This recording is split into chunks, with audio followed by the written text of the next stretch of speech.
Hello, this is Patricia Parker. It's time for story time again.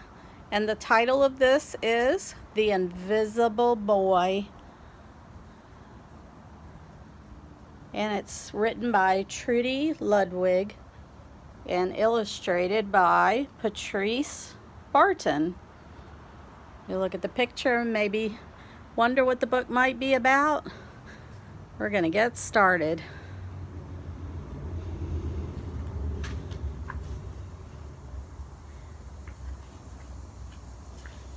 Can you see Brian, the invisible boy? Even Mrs. Carlotti has trouble noticing him in her classroom. She's too busy dealing with Nathan and Sophie. You see anybody that may be invisible? And here's the other children. Nathan has problems with what Mrs. Carlotti calls volume control. He uses his outside voice inside too much. There's Nathan. Sophie whines and complains when she doesn't get her way. There's Sophie. Nathan and Sophie take up a lot of space, and Brian doesn't.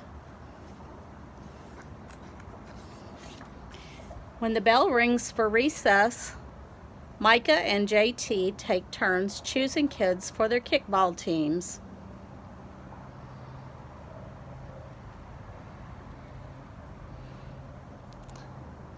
The best players get picked first. Then the best friends of the best players.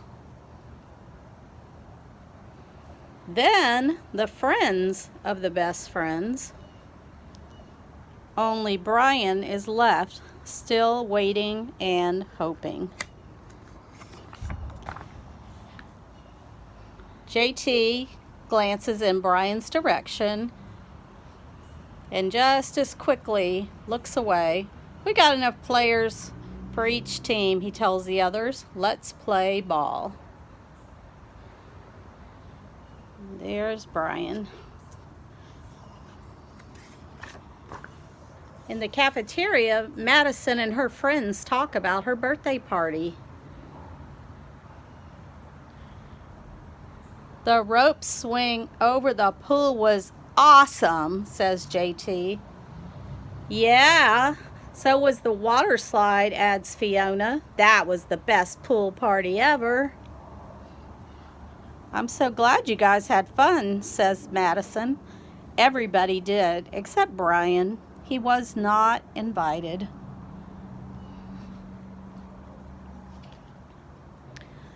At choosing time, while the other kids play board games and read, Brian sits at a table doing what he loves to do best. He draws fire-breathing dragons scaling tall buildings.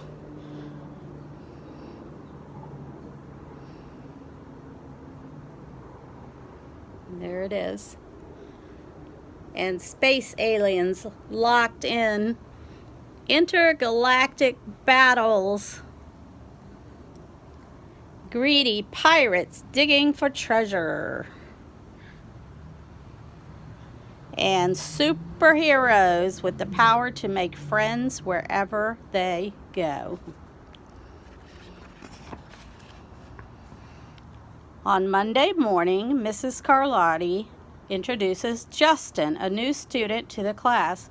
Brian smiles shyly at him. Some of the other kids sneak looks at Justin, trying to figure out if he's cool enough to be their friend.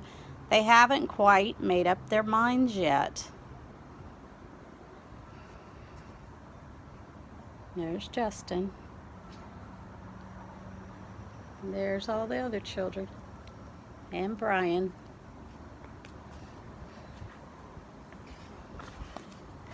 At lunch, Madison and JT watch Justin eat with chopsticks. What's that? asks Madison as she points at Justin's food. It's bulgogi. Bulgogi? What?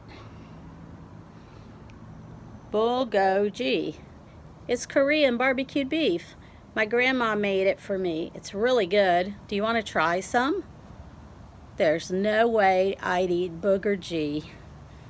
And the kids laugh. All of them, that is, except Brian. He sits there wondering which is worse, being laughed at or feeling invisible. The next day, when Justin goes to his cubby to put away his backpack, he notices a piece of paper with his name on it.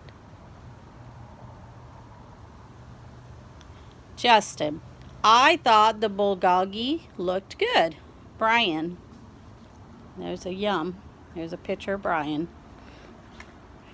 At morning recess, Brian finds a piece of chalk on the ground and starts drawing away. You're Brian, right? Yeah. Thanks for the note. Hey, Justin, Emilio calls out from the tetherball court. You're up next. Sorry, I gotta go, says Justin. By the way, that's a really cool drawing, he adds before he takes off. Back in class, Mrs. Carlotti asked the kids to team up in 2s or 3s for a special project. The kids scurry around the room to pair off. Brian heads toward Justin. I'm all ready with Justin, says Emilio. Find someone else. Brian looks at the floor, wishing he could draw a hole right there to swallow him up.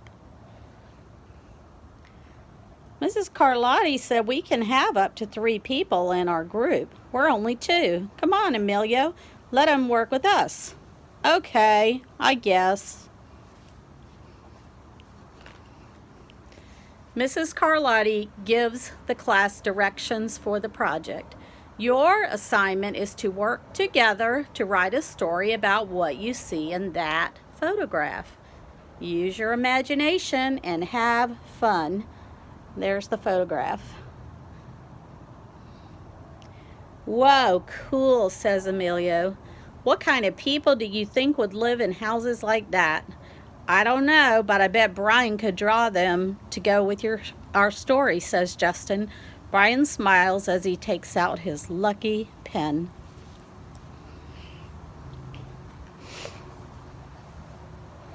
There they are, working together and working some more. Looks like they're cutting and drawing and writing. And here is their presentation. The crooked story we made up on the spot. And you see a little bit. It says, narrator says, "Hi, I'm the narrator, and if you're wondering why a pirate got the part of a narrator, I'll tell you. It's all in the agent. Well, now on with the tale."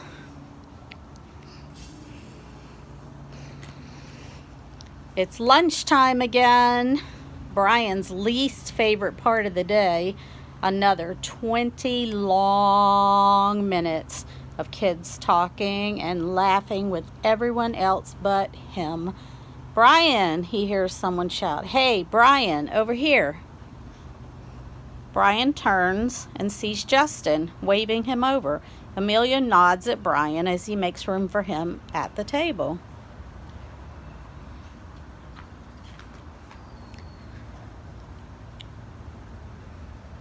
Justin offers a cookie. Brian says thanks. Maybe, just maybe, Brian's not so invisible after all. The end. And this has, thank you, Brad. This is from the author. Thank you, Brad, for always including me in your world. TJL. Trudy Ludwig, those are her initials. And for Jerry by PB, and that would be Patrice Barton. So this book is all about being included or not included and how people feel when they are included or not included. And it's made Brian feel like an invisible boy until he made a new friend who paid attention to him and noticed the great things about him. I know school is getting back in soon, and you may have people you see that you've known before, or you could see new faces. And when you go to the buildings, things will be different this year because we're trying to make sure everybody's safe.